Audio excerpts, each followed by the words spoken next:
Gifted Amateur here, taking a slight departure from my usual recipes, and that's because I recently invested in this, my Cricut. It's a Cricut Maker, and I've been sharing my office space and my little craft room with it for maybe about 5-6 weeks now.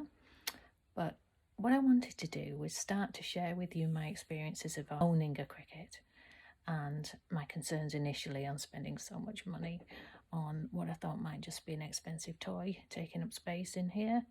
But I have to say, I'm really loving my Cricut and the things I can do and finding people online who can help.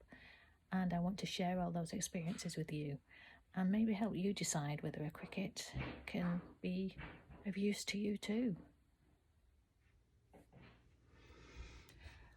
Right, big news. My Cricut has arrived. I am so excited. But when you're thinking about which Cricut to invest in, here's a thought for you. They're not the cheapest thing in the world, and it depends really why you're buying one as to which model you would choose. But me being me, I went for like the Maker because it will do everything that I could ever possibly want to do.